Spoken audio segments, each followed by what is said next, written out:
Good afternoon. एक बार पुनः स्वागत है आप सभी लोगों का। Welcome back once again on this online and offline class of ISC, where we are studying the history of modern India, जहां पर हम लोग पढ़ रहे हैं आधुनिक भारत का इतिहास।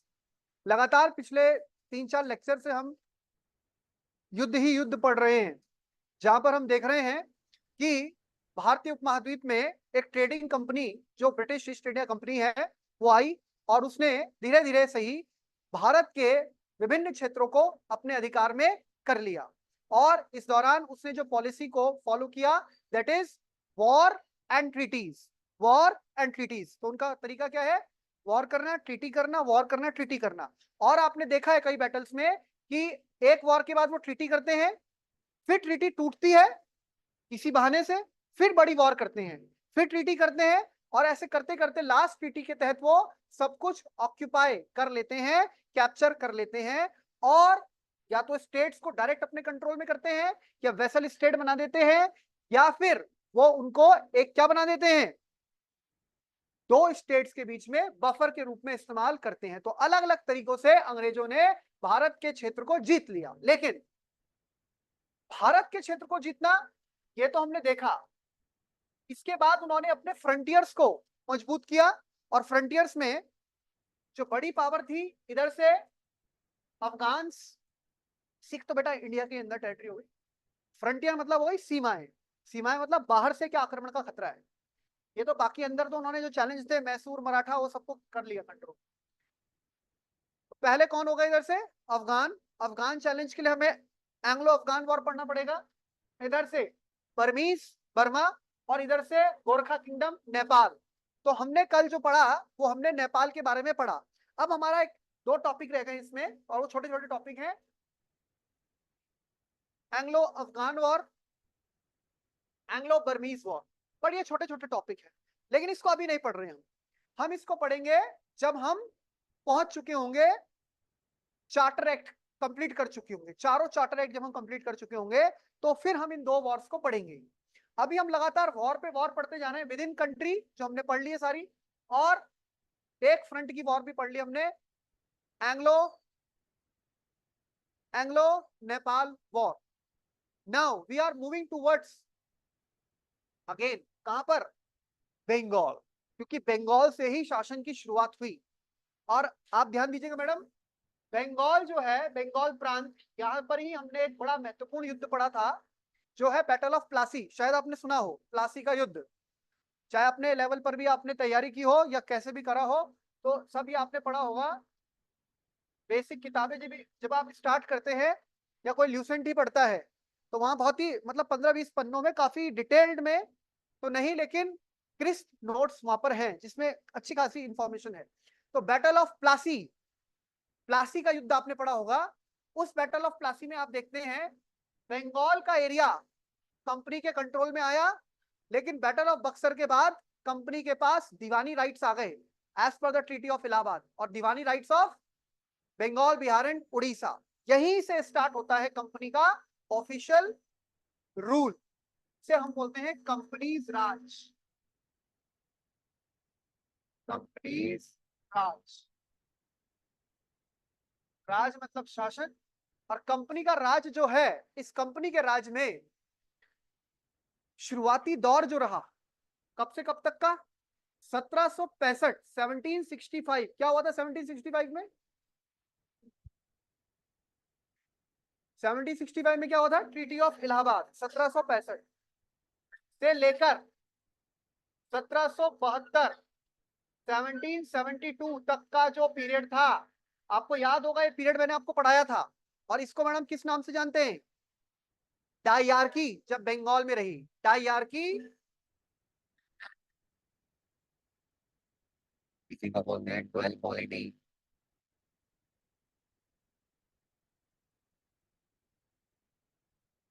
बंगाल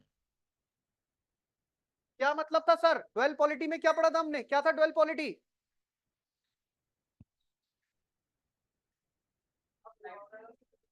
हैं? तो किसके पास थे? बंगाल नवाब के पास थे। यानी कि यहां पर इसको हिंदी में बोलते हैं द्वैध शासन। क्या बोलते हैं? द्वैध शासन। लेकिन इसका जो नाम है पॉपुलर इंडियन कंटेक्स्ट में, इसे बोलते हैं इरा ऑफ लूट, प्लंडर हुआ इस दौरान बहुत तगड़ा। यानी इस दौरान भ्रष्टाचार अपने चरम पे पहुंच गया, पीक पर पहुंच गया। ब्रिटिश ईस्ट इंडिया कंपनी ने, क्योंकि उनको बंगाल का क्षेत्र मिल गया, जो कि उस वक्त आप समझिए भारत का सबसे समृद्ध क्षेत्र था, पूरे भारतीय उपमहाद्वीप में सबसे ज्यादा समृद्ध, सबसे ज्यादा प्रॉस्पेरस, फर्टाइल, ठीक है ना, और पैसे वाला क्षेत्र है, वेल्दी, कौन? बंगाल। तो बंगाल उनके कंट्रोल में आया, लेकिन वो एडमिनिस्ट्रेशन को उस तरह से नहीं कर पाए। एडमिनिस्ट्रेशन में केवल उनका फोकस क्या था कि हमें केवल क्या हो, प्रॉफिट हो, मॉनेटरी प्रॉफिट होता रहे। और उस मॉनेटरी प्रॉफिट में आगे चल के वो कंपनी का इंटरेस्ट भी भूल गए, इंडिविजुअल इंटरेस्ट में वो इतना खो गए कि एक समय बाद कंपनी अब लॉस में आने लगी है और व्यक्तिगत तौर पर, इंडिविजुअल लेवल पर वो ज्यादा पैसा कमा रहे हैं, बहुत अमीर बन रहे हैं। तो यहां से दिक्कत स्टार्ट की। तो ये जो पूरा दौर है, इसी दौरान हमने एक पढ़ा था ग्रेट फेमाइन ऑफ बंगाल। कब आई थी? बंगाल का महा, जिसमें बंगाल की लगभग उस समय की, कहते हैं इतिहासकार, 1/3 पॉपुलेशन उसकी डेथ हो गई। 1799, ये देखो ये पीरियड के बीच 1770 कब आया? 1770। एक बाद में आएगा, सेकेंड वर्ल्ड वॉर के टाइम वाला भी पढ़ेंगे आप, 43 वाला, वो अलग चीज है। यहां पर बंगाल में इतना भयंकर सूखा पड़ा, सूखा पड़ेगा तो क्रॉप नहीं होगी, क्रॉप नहीं होगी तो फिर फार्मर्स, पीजेंट्स कैसे टैक्स देंगे, रेवेन्यू कहां से जनरेट होगा? तो ये पूरा पीरियड जो है, इसमें कहा जाता है, इतिहास में दर्ज है ये घटना, 1/3 बंगाल की आबादी इसमें खत्म हो गई। 1/3 बहुत बड़ी बात है, 33% लगभग, 33.33%, इतनी बड़ी आबादी खत्म हो गई। ये एक बहुत ज्यादा हमारे लिए झकझोर देने वाली घटना थी। फिलहाल इसका असर क्या पड़ा?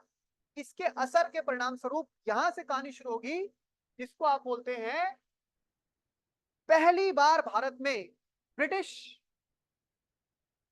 पार्लियामेंट, ब्रिटिश पार्लियामेंट अपना कंट्रोल स्टैब्लिश करेगी। और यहां से शुरुआत होती है जो एडमिनिस्ट्रेशन है प्रॉपर लॉ के साथ, that is the regulating act of,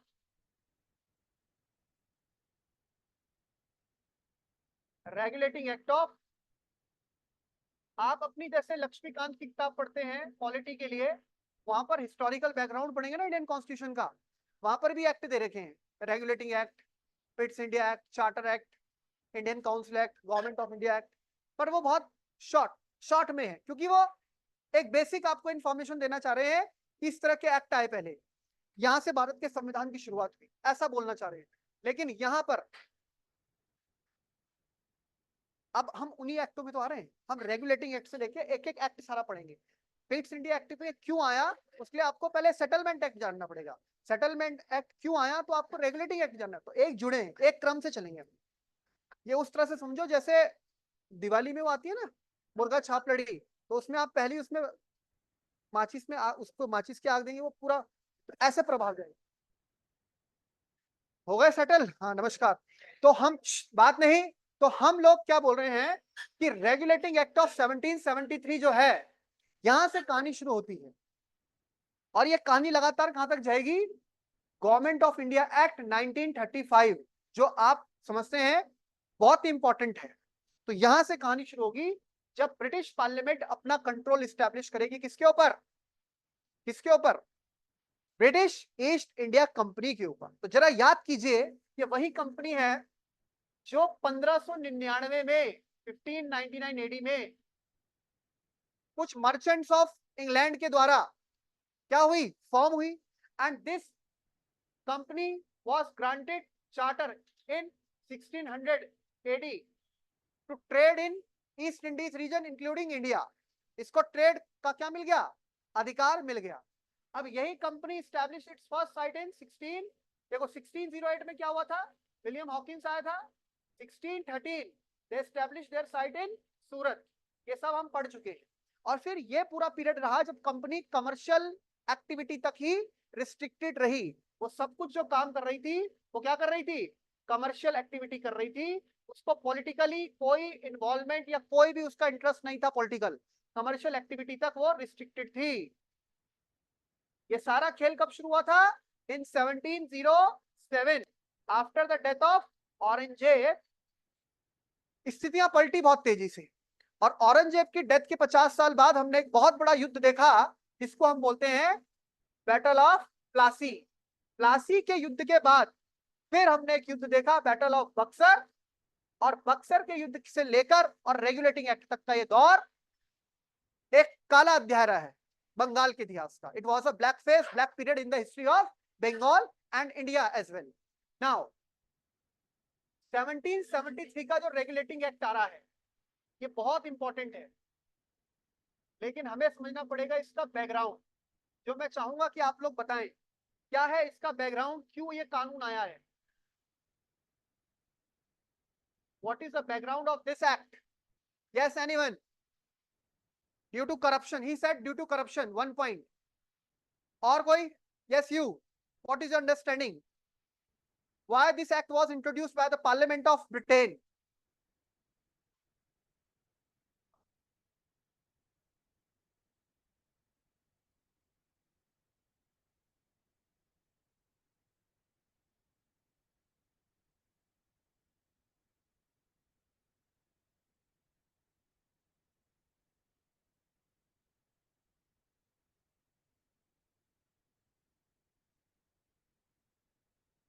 ठीक है, आप बताइए।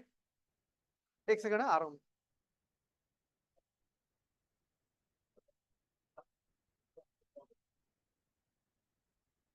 बाकी कंपनीज को प्रॉफिट नहीं हो पा रहा था? बाकी कंपनीज की प्रेजेंस थी क्या इंडियन सब कॉन्टिनेंट में या कहीं पर भी?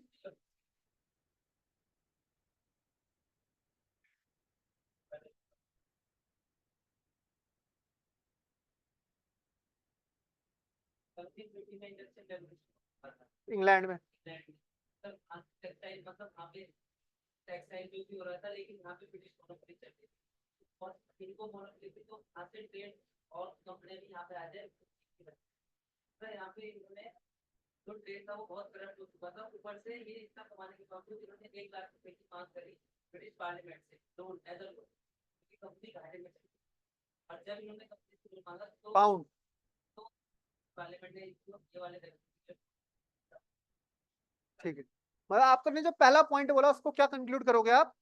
Because of the industrial revolution in the Europe, Britain and Europe, they wanted to access the new markets. क्या करना चाह रहे हैं वो? न्यू मार्केट एक्सेस करना चाह रहे हैं। लेकिन मोनोपोली एक बहुत लंबे पीरियड से किसके पास है? एक ही कंपनी के पास है, और वो कंपनी किसमें है? प्रॉफिट में है।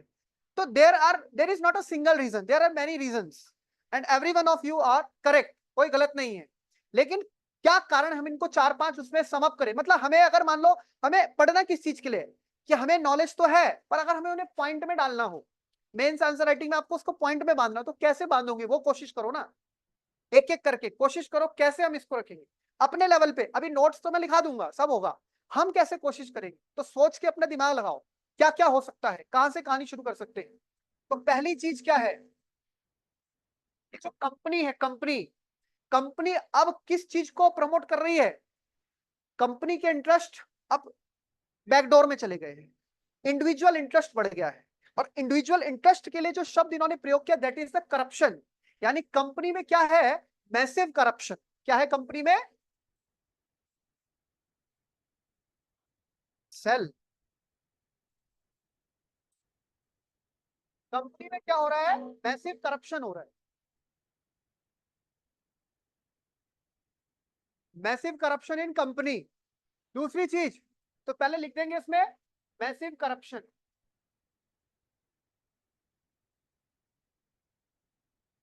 ठीक है, मैसिव करप्शन को आप खुद एक्सप्लेन करना क्या है। इंडिविजुअल इंटरेस्ट को प्रमोट किया जा रहा है। कंपनी में जो वर्कर्स हैं वो क्या है? वो अपने आप प्राइवेट ट्रेड कर रहे हैं। कंपनी का जो ट्रेड है, कंपनी के लेवल पर जो ट्रेड होता है, वो अब काफी हद तक क्या हो रहा है? प्रभावित हो रहा है। और लोग अपने लाभ के लिए काम कर रहे हैं। मतलब जैसे कंपनी के बाहर ही बाहर सामान बेच दिया जा रहा है, टैक्स तो पे कर ही नहीं रही है कंपनी, क्योंकि आपको पता है उसके पास क्या आ गए थे? Duty free rights, duty free trade कर रही थी। दूसरी चीज यहां पर क्या हो रहा है? दूसरी चीज ये है कि भाई आप ये भी तो देखिए, इस टाइम पर क्या हुआ?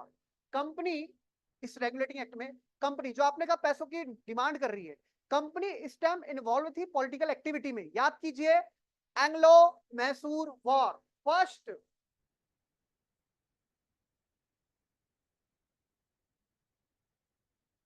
Anglo Mysore war. एक सेकेंड मैडम, आप बताइएगा फर्स्ट एंग्लो मैसूर इस बैकग्राउंड में हुआ था, आप बताइए कब हुआ था फर्स्ट एंग्लो मैसूर? हैदर अली 67 से 69 के दौरान। क्या इस वॉर में कंपनी जीती थी? ट्रीटी हुई थी मद्रास की, कम नहीं आई थी, तो अब जान लो। तो इसमें क्या हुआ था, कंपनी हार गई थी, कंपनी हार गई थी, लेकिन लगातार ये 2 साल से ज्यादा लंबा समय युद्ध चला। अब लगातार युद्ध चलेगा तो आपको पता है पैसा बहुत लगेगा। जब कंपनी कहीं जीतती थी तो क्या करती थी, वॉर इंडेमनिटी मांगती थी। यहां तो कंपनी हार गई, ये कंपनी के लिए इंसल्ट थी, तो कंपनी वॉर में इन्वॉल्व है, इस वजह से कंपनी को फिनेंशियल बहुत ज्यादा क्या हो गया है, लॉस हो गया। क्या हो गया है, लॉस। फिर तीसरा, जो बंगाल में फेमाइन आया,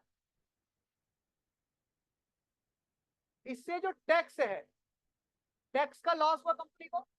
और जब कंपनी को टैक्स का लॉस होगा तो कंपनी को अपना जो एडमिनिस्ट्रेशन चलाना है, डे टू डे एक्टिविटी है, उसके लिए पैसों की क्या हो रही है, कमी हो रही है। और जब पैसों की कमी होगी तो कंपनी जो ये बात कर रहे हैं 1 लाख पाउंड की, उन्होंने बैंक ऑफ इंग्लैंड से क्या कर दी, मांग की। मतलब कंपनी एक तरह से बैंक्रप्सी पे आ रही है, तो इसलिए they demanded for 1 lakh pound. तो वो फिर रेगुलेट करने के लिए सरकार सोचेगी। चौथी बात क्या लिख सकते हैं यहाँ पे, और भी पॉइंट है। कंपनी को क्या हो रहा था, कंपनी को टी ट्रेड में भारी नुकसान हुआ। टी ट्रेड, कंपनी के कई गोदाम जो थे, गोडाउन्स में चाय की पत्तियां सड़ रही थी, उन्हें खरीदने वाला कोई नहीं था। सामान जाता कहां था, अमेरिका। अच्छा, अमेरिका में उस वक्त डच स्मगलर्स बहुत ज्यादा हैवी, उनका काफी इन्वॉल्वमेंट था। तो यहां से डायरेक्ट जो यहां से सामान जाता है, ये गेट बंद कर दो, डायरेक्ट जो सामान जाता है वो सामान क्या हो गया, प्रभावित हो गया। इस वजह से भी अब आप समझ रहे हो कंपनी लगातार सफर कर रही। तो किस तरह से आप कंक्लूड करोगे इसको, क्या क्या बोलेंगे आप बोलेंगे सर मैसिव करप्शन है कंपनी में, करप्शन है, तो करप्शन की वजह से इंडिविजुअल इंटरेस्ट ज्यादा हावी हो रहे हैं कंपनी के इंटरेस्ट। दूसरा, एंग्लो मैसूर वॉर में कंपनी को पहले वॉर में बहुत तगड़ी डिफीट हुई, हैदर अली तो सीधा उनके दरवाजे तक घुस गया और उन्हें तगड़ा नुकसान हुआ, मिला कुछ नहीं, जो था वो भी गया। फिर लगातार बंगाल में सूखा पड़ा तो टैक्स नहीं दे पा रहे, और जो लोगों के पास कलेक्शन था, कंपनी आपको पता है ना कितना जबरदस्त टैक्स लेती थी, तो उनकी जो पॉलिसीज थी, रेवेन्यू पॉलिसीज, वो बहुत ज्यादा एक्सप्लॉइटेटिव थी as per the Indian view. तो वो भी एक कारण बना। फिर टी ट्रेड में कंपनी को क्या हो रहा है, लगातार नुकसान हो रहा है, और ऐसे समय में कंपनी डिमांड कर देती है कि उसे 1 लाख पाउंड की क्या है, आवश्यकता है।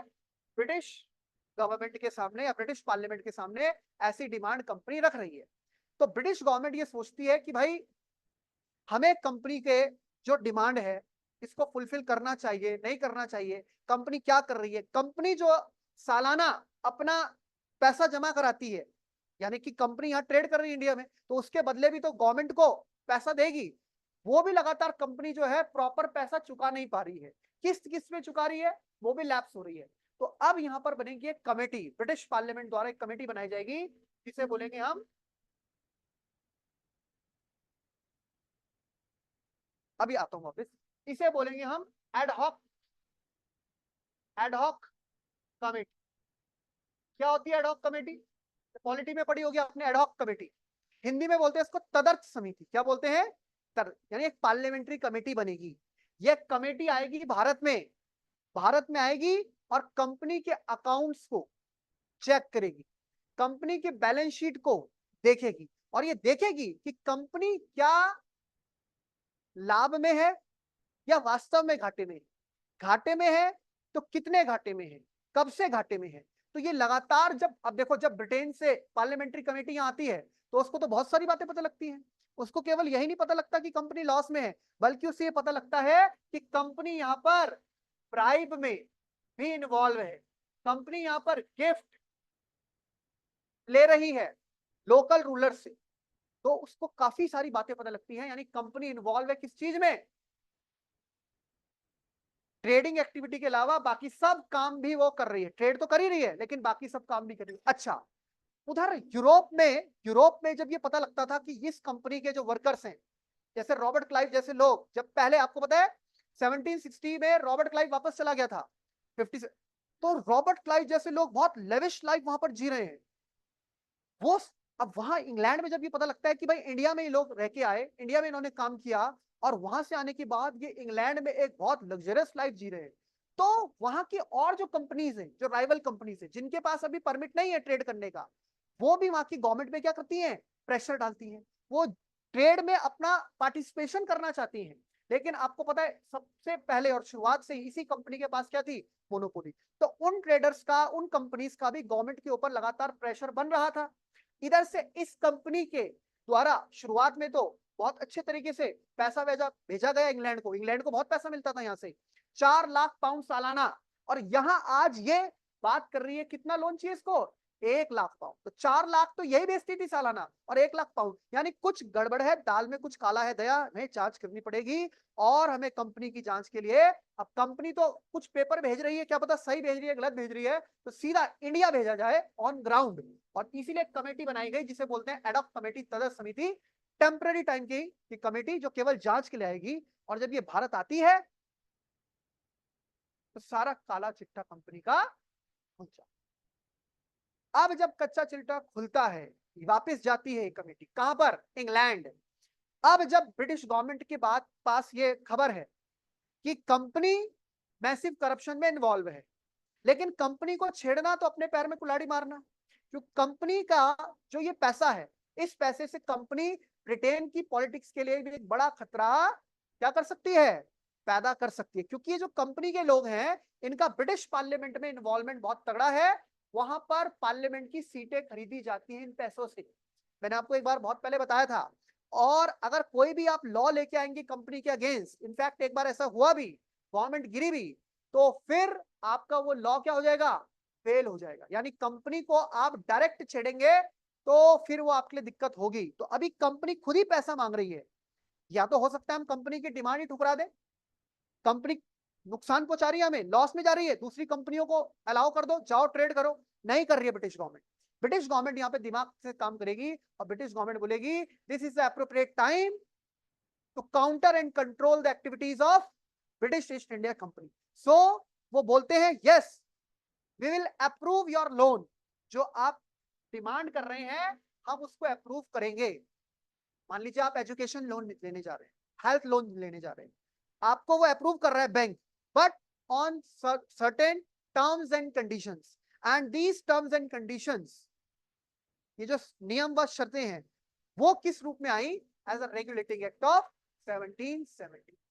1773 का रेगुलेटिंग अधिनियम, उसकी पटकथा, उसका बैकग्राउंड, उसकी पृष्ठभूमि आप लोगों को एकदम क्लियर होनी चाहिए, किन परिस्थितियों में कानून आ रहा है और इस कानून के आने के बाद क्या स्थिति बनेगी। ठीक है, तो अब देखो आप दोबारा से जो पूछ रहे थे, ये तो है वो कारण जब कानून आया, जिसमें हमने बोला मैसिव करप्शन। करप्शन मतलब कंपनी के जो कर्मचारी थे, कंपनी क्या है, मान लो कोई ट्रेडर है, अब मान लीजिए आप, हमारी भारत की कोई कंपनी है किसी कंट्री में गई, अफ्रीका में, किसी दूसरे देश में, वो ट्रेड कर रही, जैसे अभी चाइना की कंपनीज हैं, ये पाकिस्तान में, बलूचिस्तान में इनकी एक्टिविटी बहुत ज्यादा है। आपने सीपैक के बारे में सुना होगा, सुना है, ओबीओआर, नहीं सुना। ओबीओआर क्या है, one belt one road initiative, क्या है, one belt one road initiative. और सीपैक क्या है, चाइना पाकिस्तान इकोनॉमिक कॉरिडोर, चीन पाक आर्थिक गलियारा। अभी देखा बलूचिस्तान में किस तरह से चाइनीज को, जो चाइनीज लेबर्स हैं उनकी जान खतरे में है, और पाकिस्तानी जो सोल्जर्स हैं अपने देश में 102 के करीब पाकिस्तानी सोल्जर्स को वहां पर मारा गया, बहुत बड़ी खबर है। क्या है, मान लीजिए चाइना क्या कर रहा है, चाइना वहां पे इन्वेस्ट कर रहा है, चाइना कोई मान लीजिए कंपनी लेके जाता है, सपोज इस एग्जांपल में कंपनी लेके जाते हैं, बाद में वो कंपनी गई तो अभी कमर्शियल पर्पज से, लेकिन वहां की पॉलिटिकल इंस्टेबिलिटी देख के अगर वो कंपनी सीधा वहां पे कंट्रोल कर ले, कोई वॉर जीत जाए, कोई एरिया उसके अंडर आ जाए, तो वो उसको किस तरह से लेगी, भाई उनका कोई लगाव तो नहीं है ना, वो तो अपना लाभ देखेगी। और उस लाभ में वो कंपनी का इंटरेस्ट भी भूल के प्राइवेट ट्रेड में इन्वॉल्व हो गए।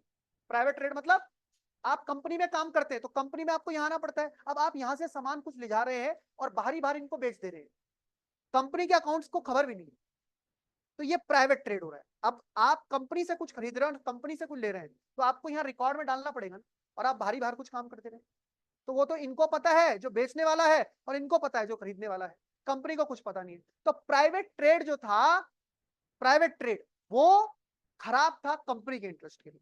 दूसरी बात आप जान ही गए वॉर की। तीसरी बात सूखा पड़ रहा है, ये सारी चीजें हो रही हैं, इस वजह से सारे कारण बन रहे हैं। अब जरा ब्रिटेन चलते, ब्रिटेन, यूके,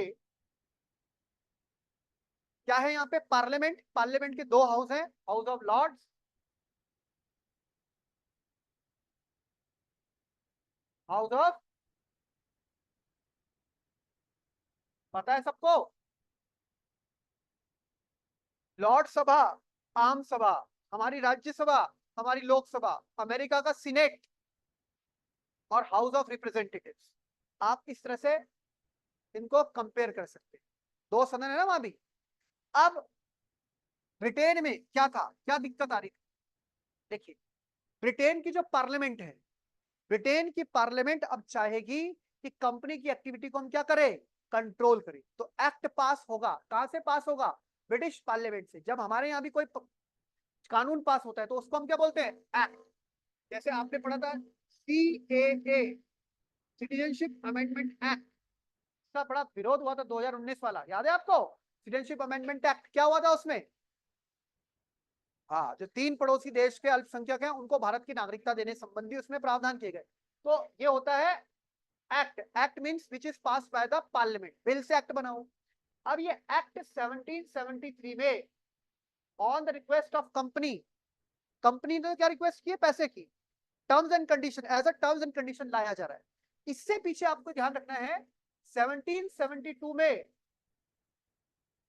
बंगाल के गवर्नर के रूप में कौन आ गया है? वेरी गुड, कौन आया है? Warren as a governor of Bengal. और हम जानते हैं 3 प्रेसिडेंसी हमारी, बंगाल, बिहार, उड़ीसा, बंगाल, बिहार, मद्रास, और तीनों सेपरेट काम कर रही है। मैंने बंगाल बिहार बोल दिया, बॉम्बे, बंगाल और मद्रास, तो नाम आता है ना बंगाल, बिहार, उड़ीसा एक साथ, तीनों साउथ वाली, मतलब बंगाल, बॉम्बे, मद्रास, ये तीनों प्रेसिडेंसी इंडिविजुअली वर्क कर रही, कोई किसी के अंडर नहीं है। अब इस एक्ट से पहली बात क्या चेंज होगी? सबसे पहली बात, 1773 का जो एक्ट आ रहा है, क्या है इसमें प्रोविजंस? पहला प्रोविजन,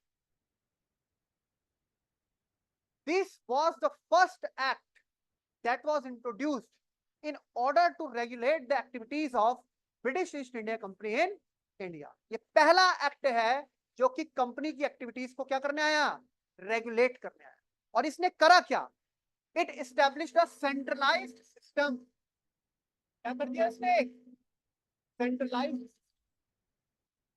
सेंट्रलाइज्ड सिस्टम क्या मतलब? अभी तक बॉम्बे, बंगाल और मद्रास इंडिपेंडेंट है, अलग अलग है, स्वतंत्र है। यहाँ पर भी गवर्नर, यहाँ पर भी गवर्नर, यहाँ पर भी गवर्नर, अपनी अपनी प्रेसिडेंसी से। अब यहाँ से क्या हो रहा है? अब यहाँ से ये हो रहा है कि इस बंगाल के गवर्नर को, बंगाल के गवर्नर को अब बनाया जाएगा बंगाल का गवर्नर जनरल। क्या बोला जाएगा? गवर्नर, यानी ये पोस्ट डेजिग्नेशन चेंज हो गया, governor became the governor general. और ये एक बहुत बड़ी घटना थी। इसका मतलब, इसका मतलब बंगाल अब सीनियर हो गया है इसका और इस, यानी मद्रास का और बॉम्बे। सिमिलरली आज जैसे हमारे देश में सेंट्रलाइज सिस्टम किस तरह से है, there is a central government sitting in Delhi, but it is controlling all the states duties, but now they are controlling the states via governor, governor in Gujarat, governor in Tamil Nadu। कौन होता है governor? Governor is a agent of central government. किसका agent होता है? Central government. तो यहां पर अब आप देखिए, भारत में सेंट्रलाइज सिस्टम तभी बोलते हैं कि अंग्रेजों को श्रेय जाता है भारत को भारत बनाने का, एक देश बनाने के रूप में, क्योंकि इधर भी प्रेसिडेंसी है, इधर भी प्रेसिडेंसी है, इधर भी प्रेसिडेंसी है। लेकिन अब बंगाल की प्रेसिडेंसी को, यानी कि आप समझिए क्या किया जा रहा है, इसको सीनियर किया जा रहा है और गवर्नर को क्या बना दिया गया है, गवर्नर जनरल।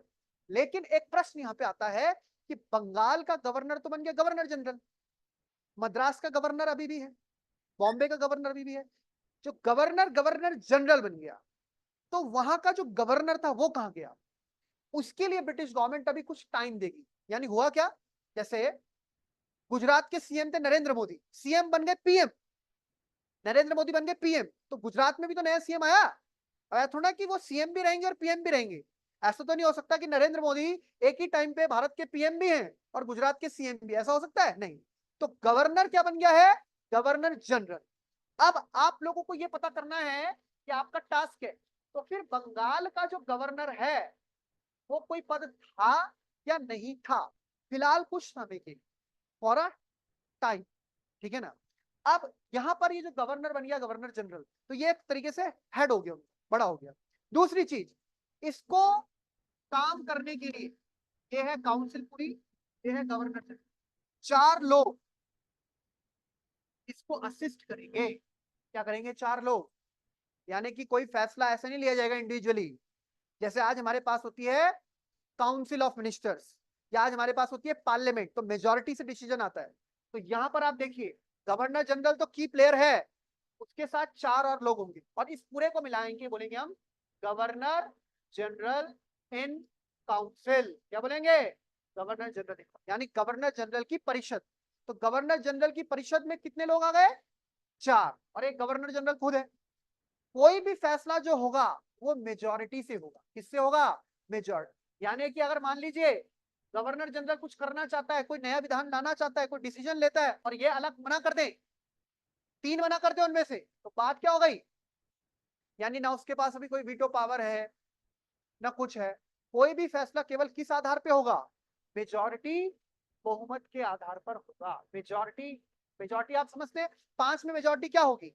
या तो 5-0 से कोई फैसला हो जाए, 5-0 से, या हो सकता है कि 4-1 या 3-2, इससे नीचे तो कोई मान ही नहीं जाएगी बात। तो ये है मेजॉरिटी। तो कोई भी डिसीजन जो लिया जाएगा वो या तो 5 लोग हाँ बोल दें, या एक मना कर भी रहा है तो 4-1 या फिर 3। अब मेजॉरिटी इसके अलावा तो कुछ हो नहीं सकती किसी भी परमुटेशन कॉम्बिनेशन में, तो ये चीज भी हमें ध्यान रखनी है। दूसरी बात क्या कर दी गई, आपको पता होना चाहिए, इंग्लैंड में होता था, वो इंग्लैंड में होता था कोर्ट ऑफ डायरेक्टर्स। एक टर्म आएगी बच्चों, कोर्ट ऑफ डायरेक्टर्स। क्या होता है कोर्ट ऑफ डायरेक्टर्स? एक टर्म आएगी बोर्ड ऑफ कंट्रोल, अभी नहीं आएगा, वो पिट्स इंडिया एक्ट में आएगा, पर मैं अभी समझा रहा हूँ। और एक आएगा गवर्नर जनरल इन काउंसिल, बहुत कंफ्यूजन रहता है इनमें। मुझे बताइएगा कौन इंग्लैंड में बैठता है, कौन इंडिया में बैठता है, और कौन किसका क्या रोल है। 3 टर्म्स आएंगी, पिट्स इंडिया एक्ट को भी इंक्लूड कर लें आप। कोर्ट ऑफ डायरेक्टर्स, हिंदी में बोलते हैं इसे निदेशक मंडल, निदेशक मंडल। बोर्ड ऑफ कंट्रोल, नियंत्रण बोर्ड बोलते हैं, नियंत्रण बोर्ड। और इसे गवर्नर जनरल की परिषद। पहले तो मुझे बताओ ब्रिटेन में कौन बैठता है और किस किस का क्या क्या फंक्शन है।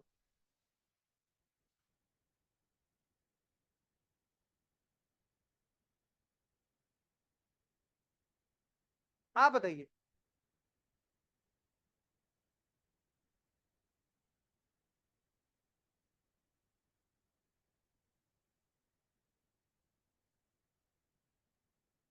कोर्ट ऑफ डायरेक्टर्स कहाँ बैठता है? इंग्लैंड में। एक्चुअली कोर्ट ऑफ डायरेक्टर्स वो हैं जो प्रोपराइटर्स हैं, जो कंपनी बनी है ना पूरी, उस कंपनी में शेयर है ना सबका, ये प्राइवेट कंपनी सबको पता है, तो उनका एक पूरा बोर्ड होता था। कितने लोगों का? 24। संख्या तो उनकी कई में थी, उसमें जो बना रखे थे, यानी पर्टिकुलर डिवीजन कर रखे हैं, तो 24 उनके मेंबर्स बैठते हैं। बोर्ड ऑफ कंट्रोल अभी नहीं आएगा, बोर्ड ऑफ कंट्रोल का अभी कहानी शुरू होगी कब से? पिट्स इंडिया एक्ट से, यानी वहां पर काम बढ़ जाएगा। लेकिन ये बैठेगा भारत में नहीं, ये बैठेगा ब्रिटेन में, और ये वहां से कंट्रोल करेगा इधर गवर्नर जनरल को, जो आगे वाइसरॉय बन जाएगा। बाद में ऐसे देखेंगे हम, ये एक पोस्ट आएगी सेक्रेटरी ऑफ स्टेट 1857 के बाद, और इधर वाइसरॉय। तो इन दोनों का नेगोशिएशंस इन दोनों के माध्यम से होगा। तो अब देखिए जरा ध्यान से, बोर्ड ऑफ कंट्रोल की अभी बात नहीं आ रही है, board of control political activity के लिए पिट्स इंडिया एक्ट में हम पढ़ेंगे। ये कमर्शियल एक्टिविटी देखेगा, पॉलिटिकल एक्टिविटी देखेगा। ये हो गया डायरेक्टर। देखो ना डायरेक्टर कौन होते, कंपनी के डायरेक्टर नहीं होते, कंपनी में डायरेक्टर्स है, तो इसको ध्यान रखना है, कमर्शियल एक्टिविटी देखेगा। बोर्ड ऑफ कंट्रोल ये पॉलिटिकल एक्टिविटी देखेगा। और ये जो है गवर्नर जनरल काउंसिल, ये इंडिया में बैठेगी एट फोर्ट विलियम। कहाँ? फोर्ट, जो प्रिंसिपल सीट है इंग्लैंड की इंडिया में। इंग्लैंड जो ब्रिटिश इंडिया है उसकी राजधानी समझ लो क्या है, फोर्ट विलियम कैलकटा। तो अंग्रेजों की राजधानी भारत में क्या थी पहले, कैलकटा, कलकत्ता। कब तक? 1911 दिल्ली दरबार जब घोषणा होगी उसके बाद ही वो चेंज होगी। तब तक सारा दारोमदार कहां से चल रहा है, कैलकटा। कैलकटा कलकत्ता भारत की राजधानी रही है। वैसे आप बता सकते हैं एक दिन के लिए भारत की राजधानी एक और शहर रहा है। वेरी गुड, एक दिन के लिए भारत की राजधानी क्या रहा है, इलाहाबाद। इलाहाबाद भी भारत की राजधानी एक दिन के लिए रहा है। और कब रहा है वो इलाहाबाद एक दिन के लिए? इलाहाबाद मतलब प्रयागराज, कब रहा है?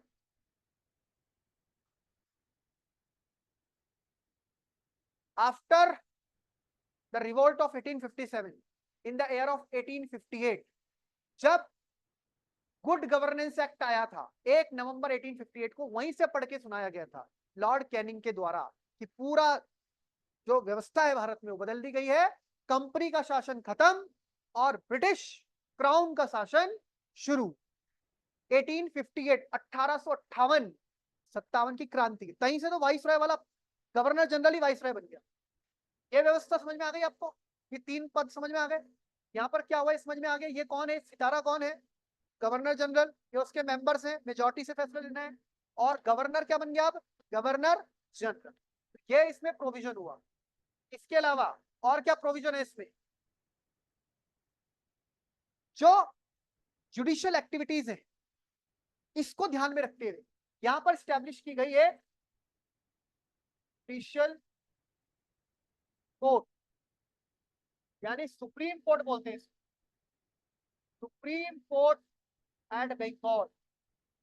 सुप्रीम कोर्ट बनाई गई जिसमें मेंबर्स कितने थे, 3+1। आज हमारी सुप्रीम कोर्ट में मैडम क्या नाम है आपका, कितने हमारे सुप्रीम कोर्ट की स्ट्रेंथ क्या है वर्तमान, नहीं पता? सुप्रीम कोर्ट की स्ट्रेंथ कितनी है अभी, 5। इतने बड़े देश की 5 कहां से होगी, नंबर ऑफ जजेस।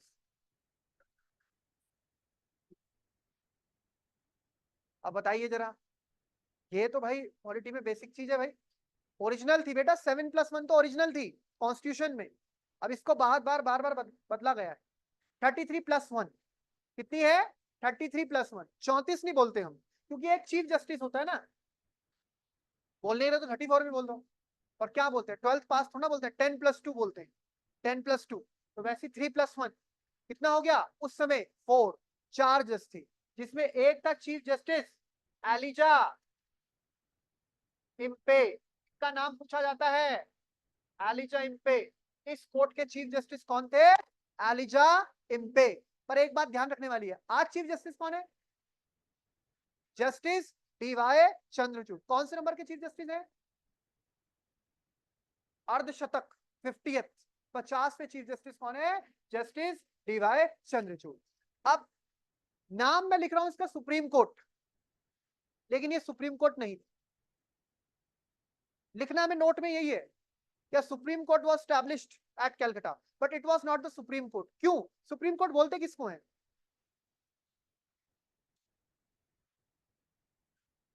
सबसे बड़ा, और इन्होंने अंग्रेजी में एक शब्द बोला एपेक्स कोर्ट।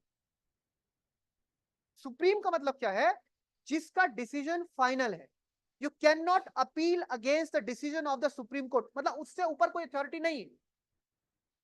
आप लोकल कोर्ट को चैलेंज कर देंगे डिस्ट्रिक्ट कोर्ट में, उसके ऑर्डर को, डिस्ट्रिक्ट कोर्ट के ऑर्डर को आप चैलेंज कर देंगे हाई कोर्ट में, हाई कोर्ट से भी आपको राहत नहीं मिली, आप सुप्रीम कोर्ट, पर उससे बाहर कहां जाओगे, कुछ लोग बोलते हैं आईसीजे चले जाएंगे। आईसीजे में हमारे ऐसे डोमेस्टिक मैटर जाएंगे क्या? तो हम ये समझ रहे हैं कि ये कोर्ट सुप्रीम कोर्ट नहीं थी। क्यों? क्योंकि इसके फैसले को चैलेंज किया जा सकता था। तो आपने जुडिशरी में उसमें पढ़ा होगा पॉलिटी में, प्रीवी काउंसिल। प्रीवी काउंसिल क्या होती थी पता है, प्रीवी काउंसिल एक मूवी आई थी रुस्तम, रुस्तम में देखा था प्रीवी काउंसिल तक वो फैसला पहुंचा था। भारत में प्रीवी काउंसिल का इतिहास क्या है वो मैं जब आपको जुडिशियल वो पढ़ाऊंगा, क्योंकि ये कोर्ट सुप्रीम कोर्ट नहीं है। इसके बाद आपको याद होगा 1861 में हाई कोर्ट एक्ट आया था, 1862 में Calcutta high court, Bombay high court, Madras high court बनी, 1866 में इलाहाबाद हाई कोर्ट बनी। ये भारत की पुरानी हाई कोर्ट्स है, इतनी पुरानी है जो हमारी आज की सुप्रीम कोर्ट से भी बहुत पुरानी है। इसलिए कलकत्ता हाई कोर्ट जो है बंगाल वाली, मद्रास हाई कोर्ट जो है, बॉम्बे हाई कोर्ट जो है, ये सब कब बनी है? 1862 में। अभी हम इनकी बात नहीं कर रहे, हम बात किसकी कर रहे हैं? Supreme court. लेकिन आज वाली सुप्रीम कोर्ट मत समझना इसे, ये उस समय की सुप्रीम कोर्ट थी जो किस एक्ट से बनाई गई? Regulating act of 1770। तो कौन इसके चीफ जस्टिस थे? Elijah Impey. कितने इसमें टोटल जज थे? 3+1 यानी 4। कितने जज थे? 3+1 4। तीसरी बात इसमें यह बोल दी गई कि कंपनी जो है किसी भी प्राइवेट ट्रेड, जो कि मैं समझता हूं इंपॉर्टेंट पॉइंट था बहुत, इंडिविजुअल ट्रेड में इन्वॉल्व नहीं होगी। कंपनी कोई भी प्राइवेट ट्रेड, इंडिविजुअल ट्रेड में इन्वॉल्व नहीं होगी। कंपनी अपने कोई भी पॉलिटिकल एम्बिशन, कोई वॉर कर रही है, कोई ट्रीटी कर रही है, कोई डिफेंस परचेज कर रही है, कुछ भी कर रही है, it has to be inform to the parliament of Britain. ये कहां बताना पड़ेगा? ब्रिटेन की पार्लियामेंट, क्योंकि कंपनी यहां पर कमर्शियल काम की जगह लगी हुई है पॉलिटिकल काम में, और सरकार को अगर हवा भी ना हो तो ये तो गलत बात है। कंपनी भेजी व्यापार करने और कंपनी करने लगी शासन। तो ये सारी बातें आपको ध्यान रखनी है किसके संदर्भ में? रेगुलेटिंग। तो अब हम इनको प्रॉपर कोडिफाइड तरीके से लिखेंगे। अभी तो रनिंग नोट्स में आप लिखते हैं, अब हम इसको प्रॉपर तरीके से लिखने जा रहे हैं। तो लिखिएगा, हेडिंग डालिएगा रेगुलेटिंग एक्ट ऑफ 17 है, कंपनी परमिशन रेगुलेशन ही तो है वो। कंपनी को अब हर काम पर नियंत्रण स्थापित किया जा रहा है। नहीं नहीं, करने से पहले हाँ आपको परमिशन लेनी है, आपको इन्फॉर्म करना है। विदाउट इंफॉर्मेशन आप कुछ नहीं करेंगे। ठीक है, regulating act of 1773,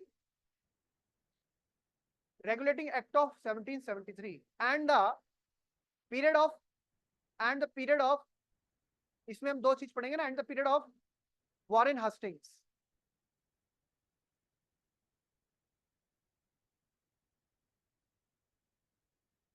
Warren Hastings. अब आप मुझे बताओ मैडम, जितना हमने पढ़ा है, बंगाल के पहले गवर्नर जनरल अंडर कंपनी कौन थे?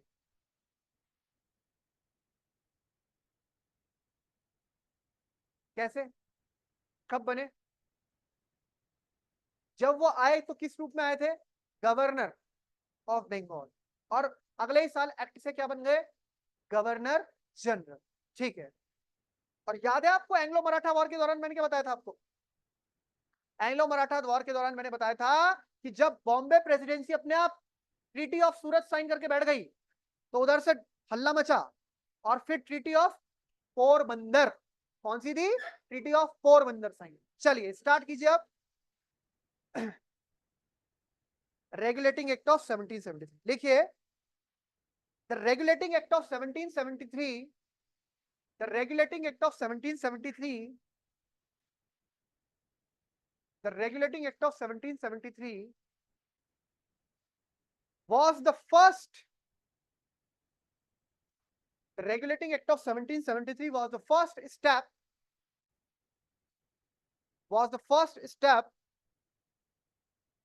taken by the British government. Regulating act of 1773 was the first step taken by the British government in order to regulate, in order to regulate, in order to regulate and control, in order to regulate and control the activities of, in order to regulate and control the activities of BEIC, यानी British East India company, BEIC in India, BEIC in India. BIC, British East India Company in India. आगे लिखेंगे, heading डाल देंगे background. Background मतलब पृष्ठभूमि. Background, हाँ, सब heading background लिखिए. Due to misgovernance, due to misgovernance of the due to misgovernance of the BEIC, there was, due to misgovernance, point by point लिखना है, due to misgovernance of the BEIC, there was bankruptcy in the company. There was bankruptcy. Bankruptcy. There was BANKRUPTCY. Bankruptcy, दिवालिया सुना आपने? दिवालिया. Bankruptcy in the company, and it was bankruptcy in the company,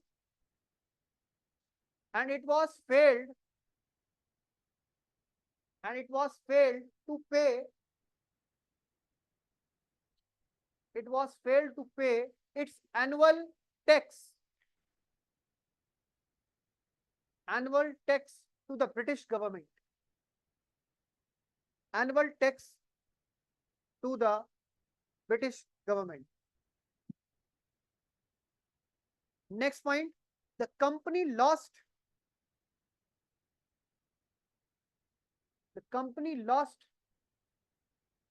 the majority. The company lost the majority of its stakes due to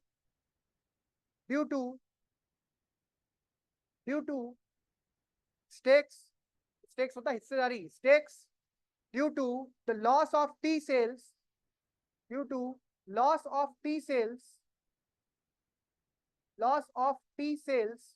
America. Next, the company was a very important asset. The company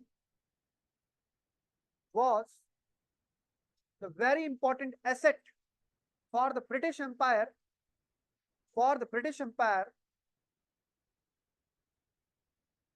as it had a monopoly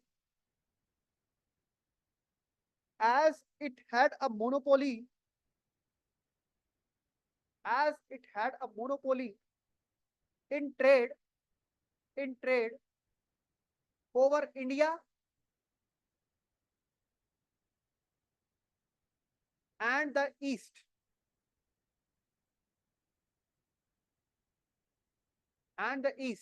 Next, moreover,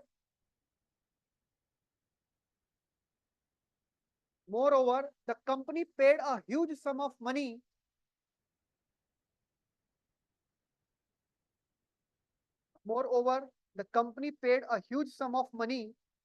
to maintain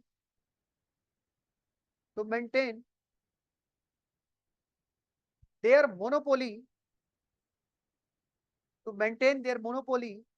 over the trade.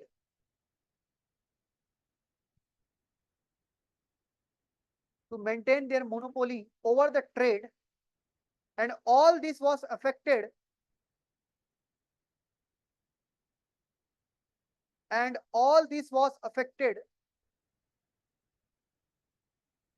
due to financial constraints. And all this was affected due to financial, इसे आप financial बोलेंगे, constraints. Full stop. Next point. Thus, comma, these circumstances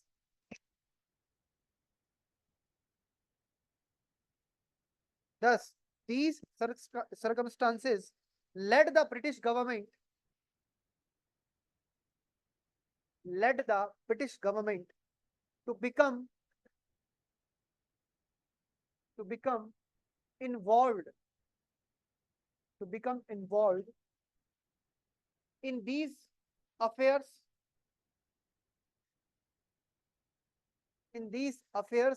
and pass the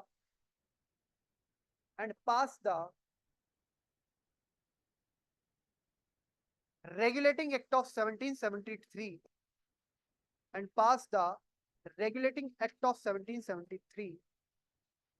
to overhaul to overhaul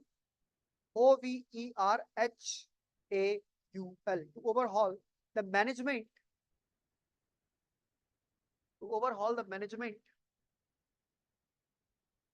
of the BEIC in India, यानी company in India.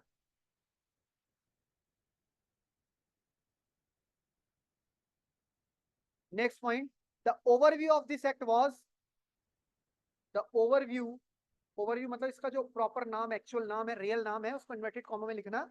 The overview of this act was inverted comma start,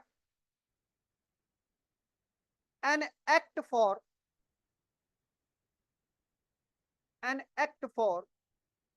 establishing certain regulations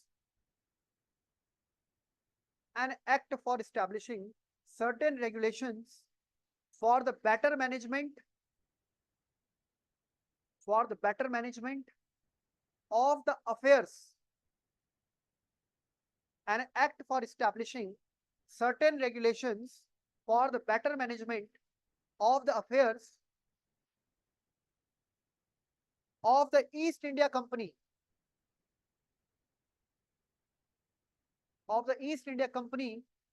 comma,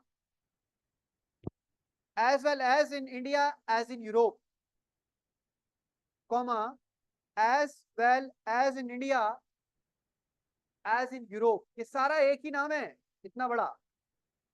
Now, inverted comma close, full stop. ये पूरा किसका है? कब दोबारा सुनिए. An act for establishing certain regulations for the better management of the affairs of the East India Company, comma, as well as in India as in Europe. Next, this regulating act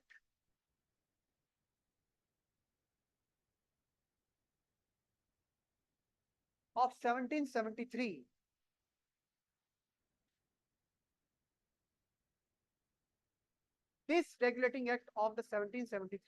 was the first major step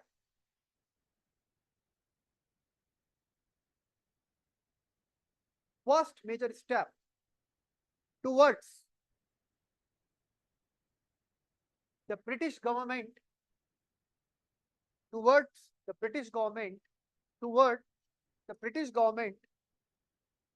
absolute control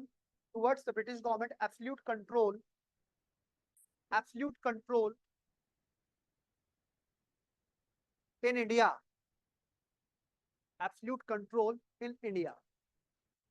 अब देखिए, बिपिन चंद्रा साहब, ये नाम आपने सुना होगा, सुना है? मतलब जनरली दिल्ली में और दिल्ली यूनिवर्सिटीज में, बाकी जितना आपका जामिया मिलिया इस्लामिया है, काफी इतिहास के मामले में, मॉडर्न हिस्ट्री के मामले में काफी अच्छा इनका एक नाम है. लेकिन जैसे जैसे आप डिटेल में पढ़ते हैं तो क्योंकि आपको पता है भारत में जो हिस्ट्री का लेखन है वो एक पर्टिकुलर व्यू से लिखा गया है, और बिपिन चंद्रा उन इतिहासकारों में आते हैं. जैसे आपने नाम सुना होगा रोमिला थापर, नाम सुना है मैडम का? रोमिला थापर देश की बहुत बड़ी इतिहासकार हैं, ठीक है ना. खासकर मिडाइवल और जो एंशिएंट मामले हैं उनके बारे में उन्होंने लिखा है. तो जो जेएनयू की पूरी जमात है, जेएनयू जवाहरलाल नेहरू विश्वविद्यालय, उनका पूरा का पूरा कंट्रोल है. जितने भी आप यूपीएससी की कोचिंग करते हैं, चाहे दिल्ली के बड़े बड़े संस्थान हो या देश उत्तर भारत के जितने भी हैं, दक्षिण भारत में तो थोड़ा आप देखिए, लेकिन उत्तर भारत में जितना भी पूरा ये जमात है जेएनयू वाला, तो उन्हीं की किताबों को अभी तक ज्यादातर कंसिडर किया जाता है. तो कुछ फाइंडिंग्स हैं उनकी जो मुझे इंपॉर्टेंट लगी, और मैं चाहूंगा कि आप उन्हें नोट करें. इसी रिगार्डिंग, इस संबंध में जो एक्ट आया और आप सुनिए, केवल जो इसमें बात लिखी है आप ध्यान से इसको सुनिएगा तो आपको बात पता लगेगी। मैं बताऊंगा क्या पे चीज नोट करने वाली है, लिखिएगा, सुनिएगा। मतलब the rich resources of Bengal, ध्यान से सुनिएगा, had fallen into the hands of company whose directors immediately raised dividends to 10% in 1767 and proposed in 1771 to raise rate further to 12.5%. The company's English servants took advantage of their position to make quick fortunes through illegal and unequal trade and the forcible collection of bribes and gifts. तो ये जो बात इन्होंने लिखी है, ये कई जो बुक्स हैं या जो क्विक बुक्स आती हैं या जो आप पढ़ते हैं राजीव वहीर साहब की स्पेक्ट्रम, उसमें तो बहुत डिटेल्ड इंफॉर्मेशन नहीं है। उसमें तो आप कोई भी वॉर पढ़ेंगे तो सीधा वॉर है, एंग्लो मैसूर एंग्लो, उसका बैकग्राउंड नहीं है। लेकिन यहाँ से आप जो पॉइंट निकालेंगे तो क्या क्या पॉइंट है इसमें जो समझने वाले हैं। जैसे यहाँ पर सर बोल रहे हैं कि the company's English servants took advantage of their position to make quick fortunes through illegal and unequal trade and the forcible collection of bribes and gifts. तो आपको ध्यान होगा what they were doing, they were misusing the pass, याद कीजिए दस्तक पास, and now they had Deewani rights.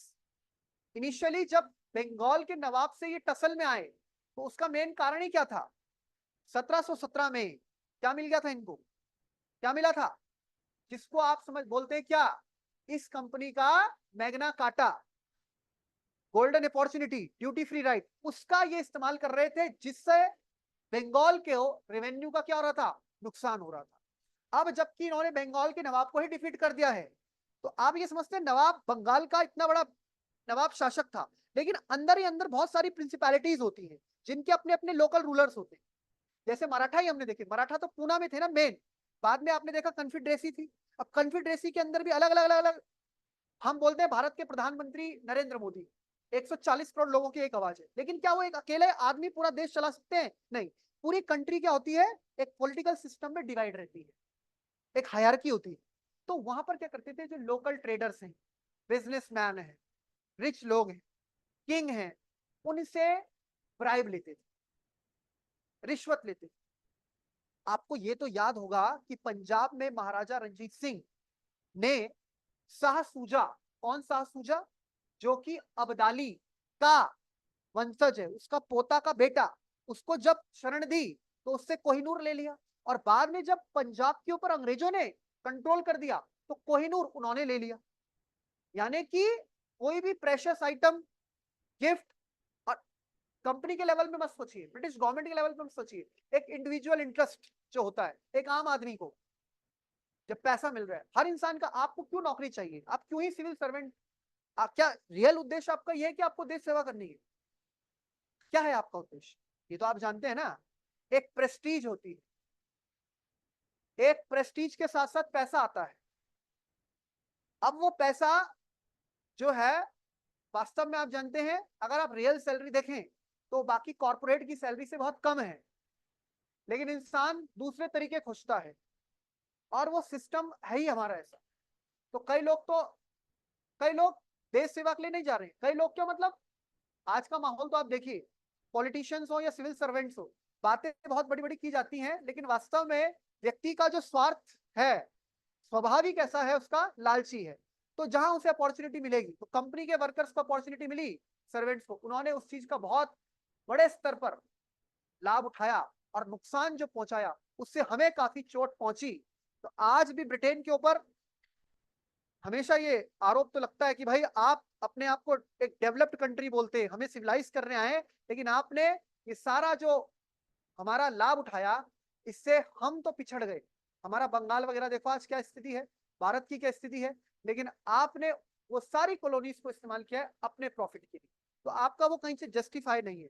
तो यहाँ पर आप देखिए, gift from the Indian chiefs and zamindars, Clive return to England at the age of 34, ध्यान देने वाली बात है, Clive return to England at the age of 34, यानी 34 साल की उम्र तक। अब यहाँ लोग 60 साल में रिटायर हो रहे हैं, 62 में, 65 में, तो भी जिंदगी में संतोष नहीं है। क्लाइव 34 साल में सब कुछ प्राप्त कर चुका था, with the wealth and property yielding 40,000 pound a year, यानी कि क्लाइव का आप देखिए कितना एक स्टेटस बढ़ गया था, कहां पर, इंग्लैंड में। और सब लोग क्या बोल रहे थे, ये तो भारत में रह के आया, ईस्ट रीजन में रह के आया। इससे जहां वहां की कंपनियां और कंपनियां हैं भाई, उनके भी एम्बिशन जागेंगे कि भाई हमें भी ट्रेड करने दो, हमें क्यों नहीं करने दे रहे आप, हमें क्यों नहीं भेज रहे। तो लगातार गवर्नमेंट पे प्रेशर है और फिर इनकी एक्टिविटीज है जो कि रिजल्ट करती है in the regulating act of 1773। तो अगला पॉइंट लिख लीजिए उसमें आप, the company the companies the company's workers were involved the company's workers were involved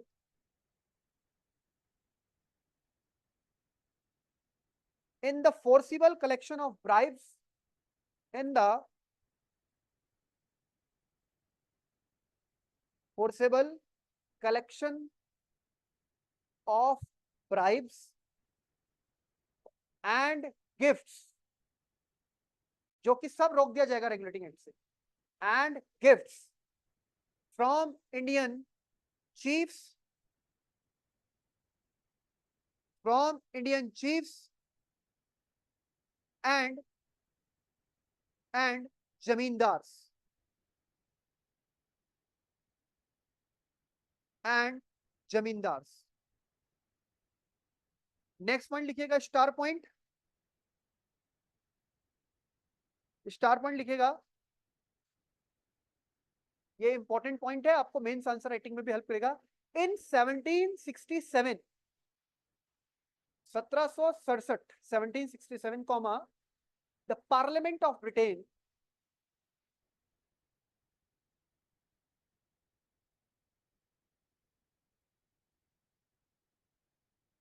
passed an act obliging the company, the Parliament of Britain passed an act obliging the company to pay to the British Treasury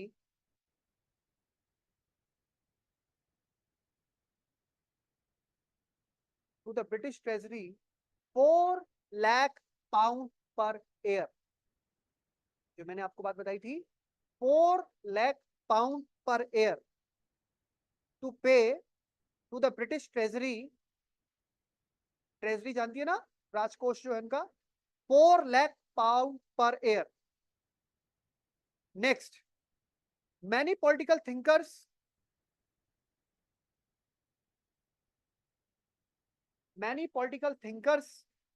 and statesmen many political thinkers and statesmen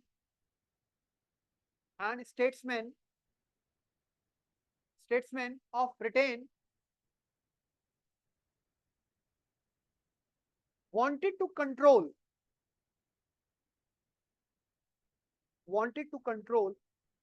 the activities of the company,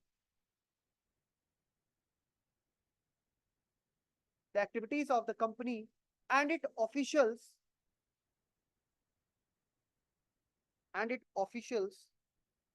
because they were afraid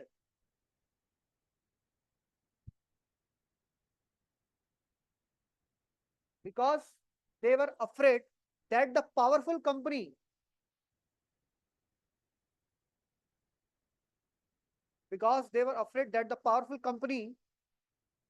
and its rich officials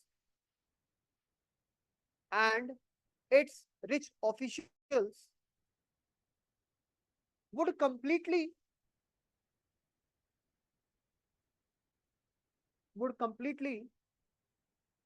debauch DEBAUCH the company, क्या लिखा आपने, would completely debauch the English nation and its politics।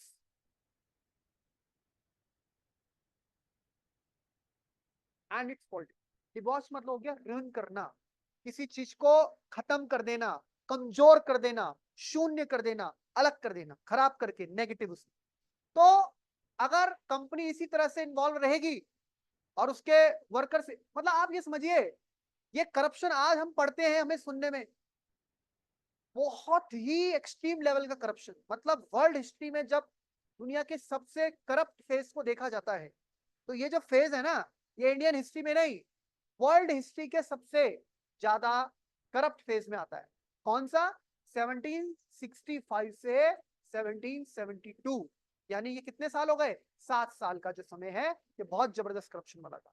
Last एक और star point,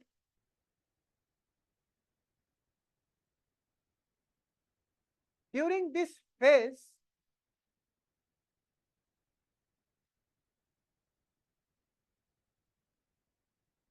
during this phase the company had asked the company had asked the government of England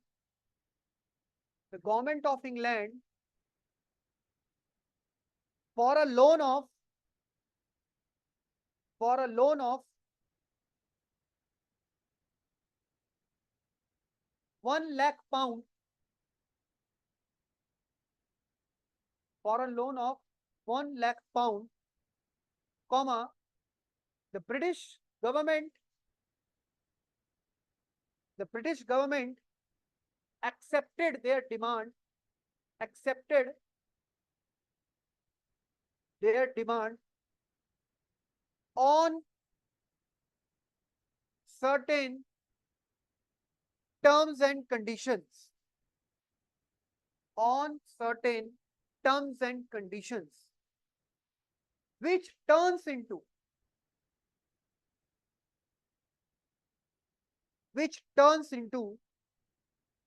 the regulating act of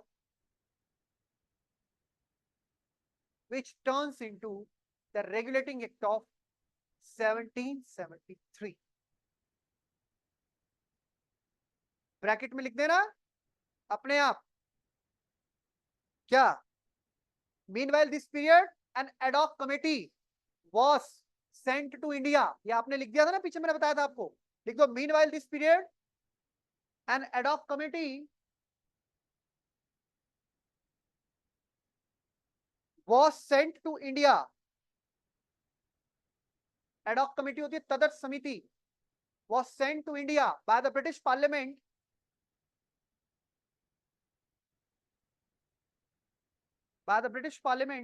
in order to review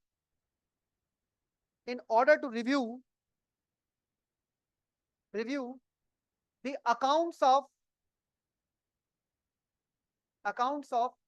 BEIC in India, accounts of BEIC in India। बस पढ़िए इसको पूरा शुरू से, क्या लिखा है आपने?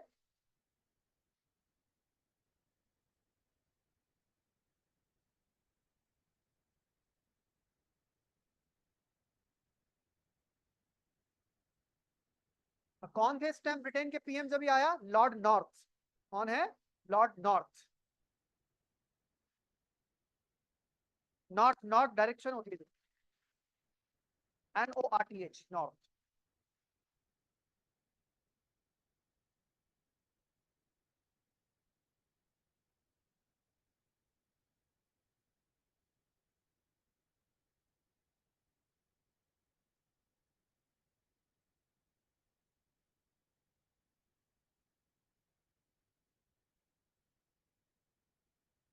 ये क्या अपने स्केच से?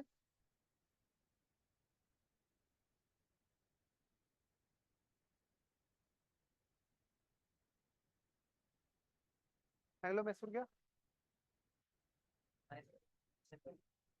नहीं, वो तो मैंने आपको अलग से मेंशन कर दी ना रनिंग नोट्स में। वो तो आप जब को आपको एक्सपेंड करना हो, रनिंग जो मैंने आपको पहले समझा दिया वो आप रनिंग नोट बनाओ, और जो प्रॉपर नोट बनाए। क्या लिखना था वो आप फटाफट साइड पे नोट करते रहा करो। हैं? हाँ बोल सकते हैं। वो देना इसलिए चाह रहे हैं ताकि इसके एवज में हम कंपनी की गर्दन पकड़ेंगे।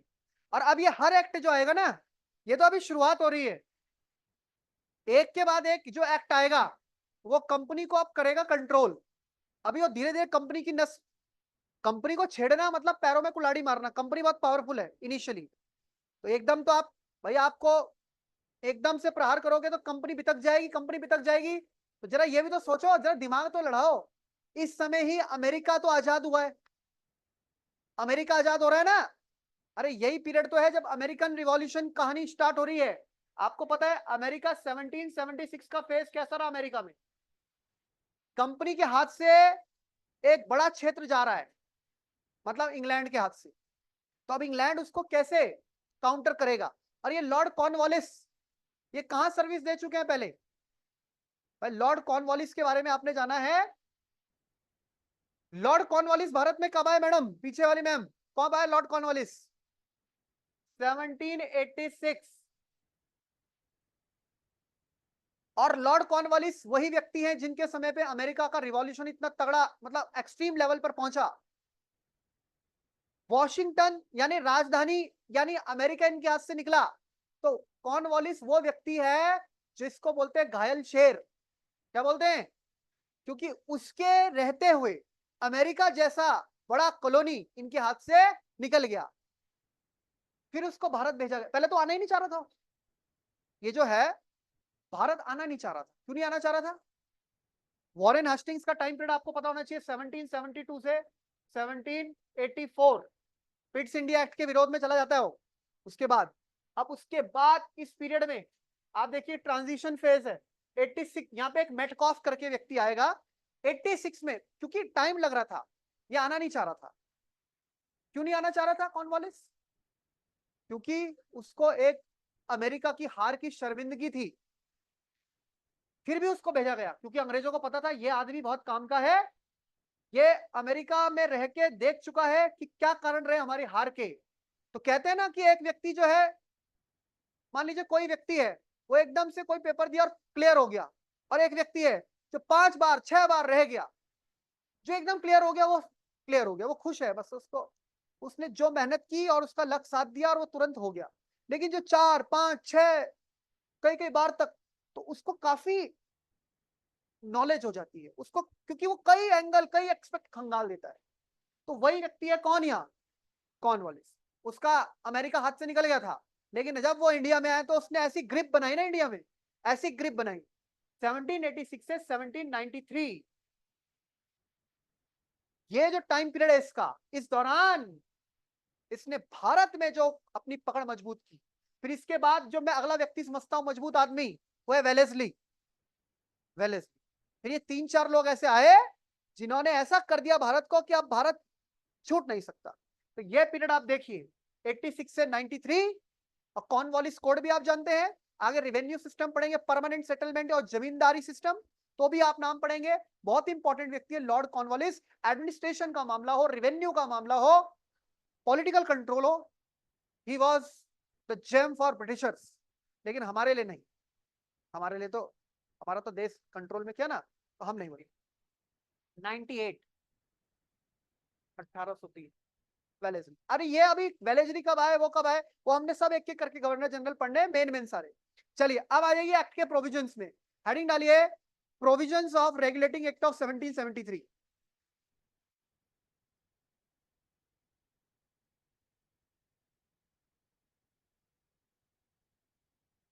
Provisions of regulating act of 1773 लिखिए। अब एक एक करके पॉइंट लिखते जाना फटाफट से, जैसे ये पॉइंट खत्म क्लास खत्म, मतलब आप लगातार 7-8 पॉइंट लिखने। लिखिए first point, the company's role in India. अपने मन में दोहराते रहा करो, अभी याद कर लेने हमें।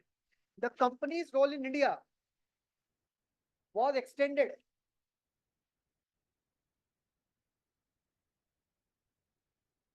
and they were given the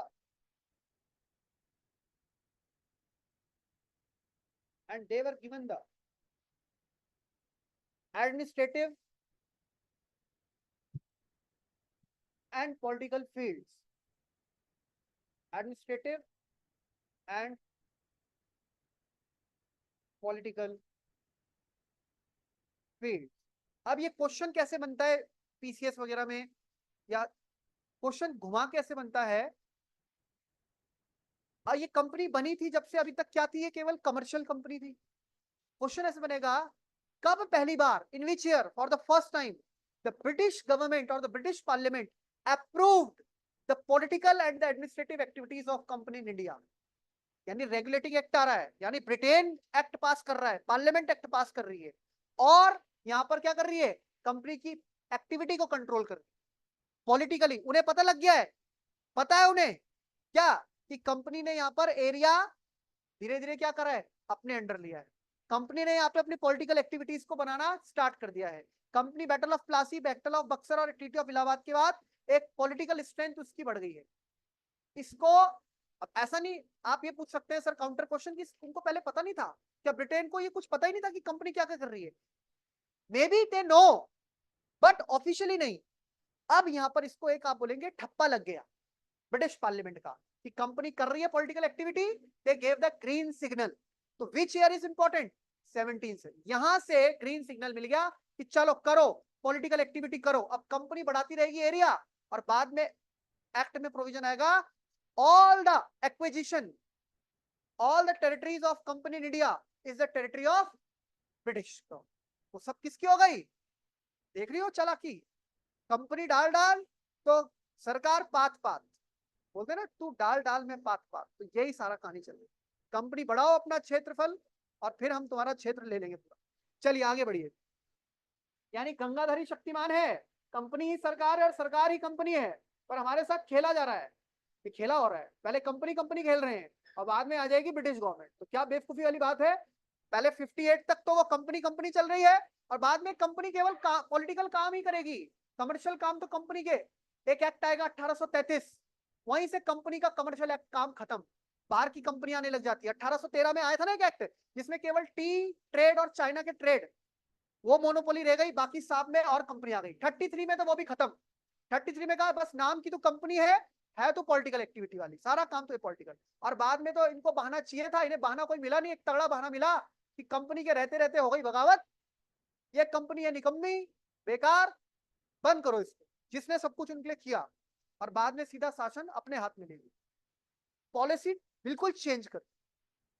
गोरे लोग हैं भाई, गोरे लोगों से मैंने कहा नहीं बहुत चालाक होते। चलिए आगे बढ़िए, आगे लिखिएगा। Centralised administration, centralized administration was introduced in India.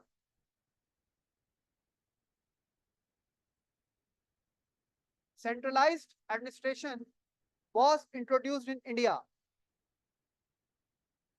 The governor of Bengal, इसी में आगे, the governor of Bengal,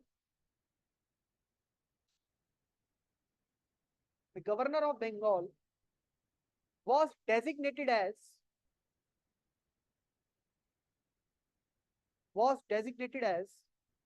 Governor General of Bengal.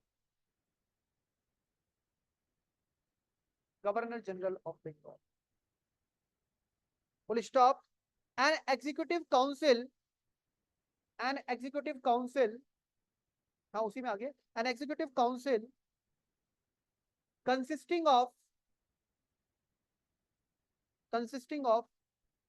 4 members, executive council, कार्यकारी परिषद, consisting of 4 members was appointed to assist the governor,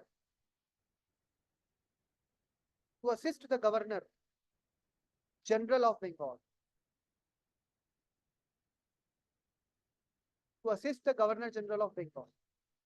अब ये वाला diagram बनाना है, इसमें वो बनाओ सर्कल जो मैंने बनाया था, कहाँ गया हो, एक सर्कल बनाना है आपको, इसके नीचे लिखना है गवर्नर जनरल इन काउंसिल, और इसके आगे लिख देना है गवर्नर जनरल। बनाओ इसको।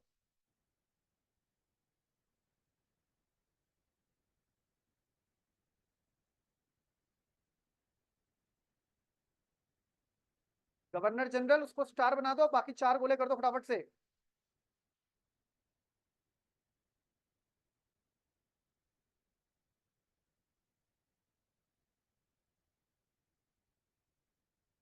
कर दिया।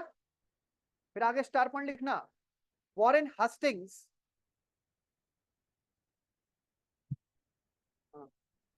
Warren Hastings was the first Governor General of Bengal. Warren Hastings was the first Governor General of Bengal.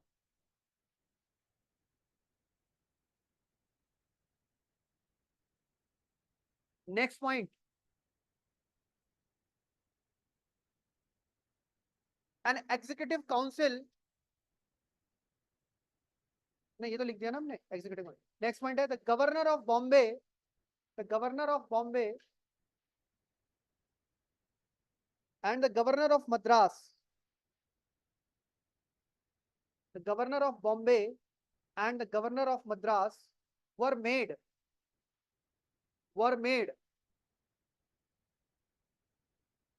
subordinates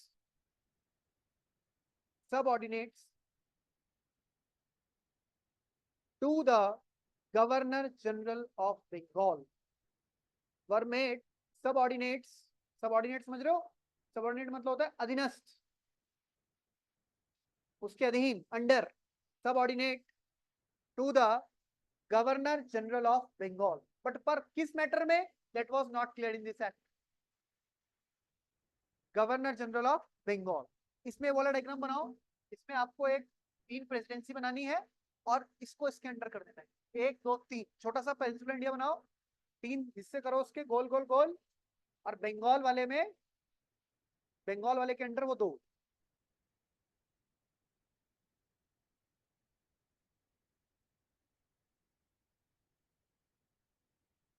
next point,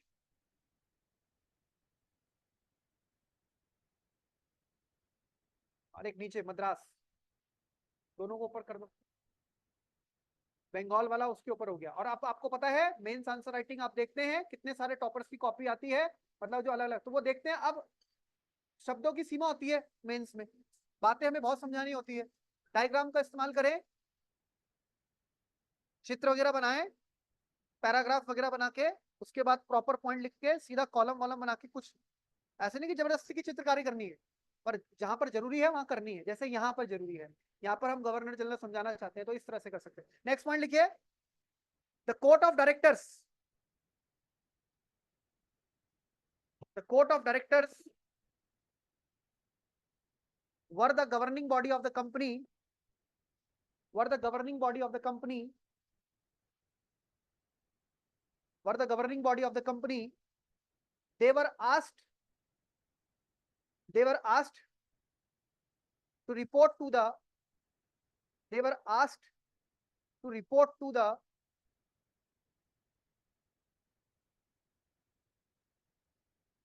British government. They were asked to report to the British government on the matters related to revenue,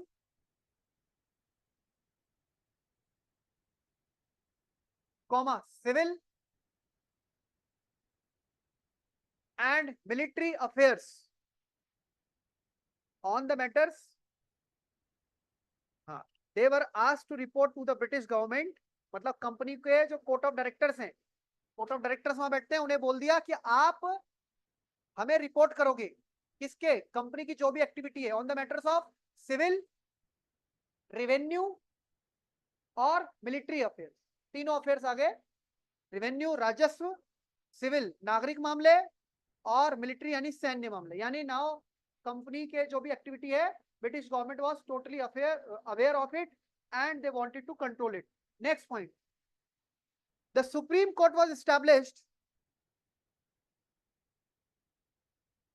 The Supreme Court was established.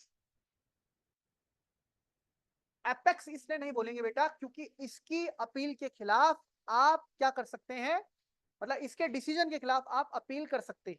Supreme केवल उसको बोलते हैं जिसके खिलाफ आप appeal नहीं कर सकते, सुप्रीम. और जो बाद में भी आएगी ना फेडरल कोर्ट, फेडरल कोर्ट कौन सी फेडरल कोर्ट, 1935 के एक्ट से, वो भी सुप्रीम कोर्ट नहीं थी क्योंकि उसके डिसीजन को भी आप लंदन में चैलेंज कर सकते थे. पर आज सुप्रीम कोर्ट ने कोई ऑर्डर दे दिया तो अब आप कहीं चैलेंज नहीं कर सकते।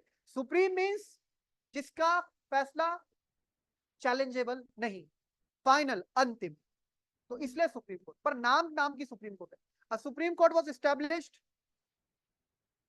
Under this act, by this act. A Supreme Court was established by this act in Calcutta, with 3+1 judges, with 3+1 judges. Star point: Elijah Impe, Elijah Impe, Elijah Impe, Elijah Impe was the Chief Justice, first Chief Justice of this court. Elijah Impe, Elijah Impey, Elijah Impey was the first Chief Justice of this court. Last point: the servants of the company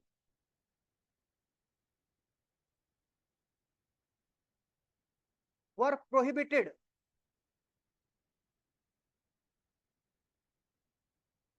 from carrying out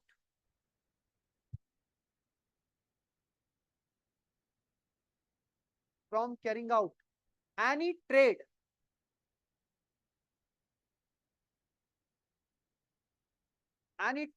privately or taking bribes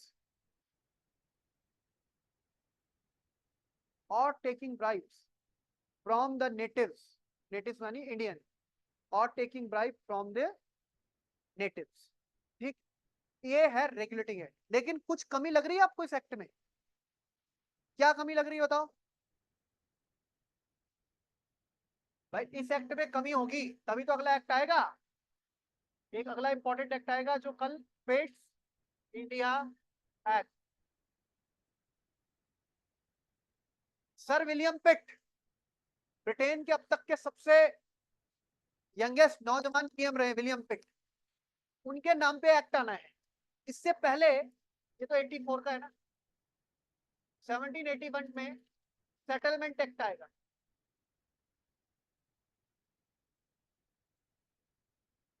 और ये दोनों act extension है regulating act का। क्या कमी लग रही है भाई इस एक्ट में? पहली कमी, आपने एक सुप्रीम कोर्ट बना दी, लेकिन ये क्या सुप्रीम कोर्ट कौन से मैटर्स को सुनेगी? इंडिया की पॉपुलेशन, इंडिया में तो हिंदूज है, मुस्लिम्स है, हिंदू कोड अलग है, मुस्लिम कोड अलग है। उस वक्त आप समझ रहे, बंगाल में कौन था? बंगाल में नवाब होते थे, मुस्लिम रूलर्स थे। हिंदू के कस्टम्स, उनके रूल्स रेगुलेशंस अलग हैं, मुस्लिम्स के अलग हैं। तो ये कोर्ट कौन से अफेयर्स को सुनेगी? It was not clear. दूसरा, कोर्ट बार बार इंटरवीन करेगी गवर्नर जनरल को। गवर्नर जनरल कोई भी फैसला ला रहा है, कोर्ट उसको काउंटर कर रही है, उसके काम में अड़ंगा लगा देगी। मतलब मान लो सरकार कोई नीति लाए, मोदी सरकार, और सुप्रीम कोर्ट फिर उसको अड़ंगा लगा दे। तो ये इस तरह की टसल इनके बीच में चलती रही। फिर आपने सबऑर्डिनेट बना दिया है बॉम्बे और मद्रास वाले को।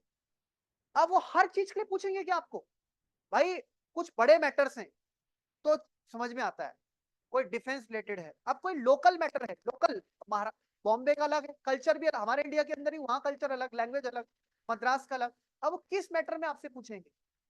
तीसरा, आपने गवर्नर जनरल के हाथ बांध दिए, वो कोई भी फैसला अपनी मर्जी से ले नहीं सकता, उसको मेजॉरिटी डिसीजन से चलना पड़ेगा।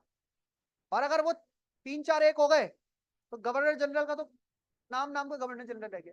ना आपने उसे वीटो दी, वीटो समझते हैं ना आपने उसे वीटो दी, आपने मेजॉरिटी का क्राइटेरिया भी ऐसा रख दिया। तो इसमें बहुत सारे लूप होल्स हैं इस एक्ट में। इसी को सही करने के लिए ये एक्ट है। और एक बात आप जान लीजिए, 1786 में कॉर्नवालिस बोलता है, तुमने मुझे भेज तो रहे हो तुम इंडिया, पर मैं क्या रिफॉर्म करूंगा, क्या करूंगा? ऐसे खतरनाक कानून तुमने वहां भेजे हुए, हमारे पास कुछ पावर तो है ही नहीं, ऐसे बंधे हुए कानूनों, बंधे हुए हाथ से मैं भारत नहीं जाऊंगा। तो उसके लिए वो काफी बड़ा रिफॉर्म करते हैं, मैं कल बताऊंगा आपको, जो कि 1793 के एक्ट में, फिर चार्टर एक्ट में रिफ्लेक्ट होता है। तो कॉर्नवालिस तो अपनी शर्तों में आया यहाँ, कॉर्नवालिस, और आगे चल के फिर वो अपना आगे काम करें। चलिए, आप, उम्मीद है आपको यहाँ तक की चीजें क्लियर हो गई होंगी। अब आपको मिलेंगे हम कल, तब तक के लिए नमस्कार, जय हिंद, जय Bharat, Vande Mataram, God bless you.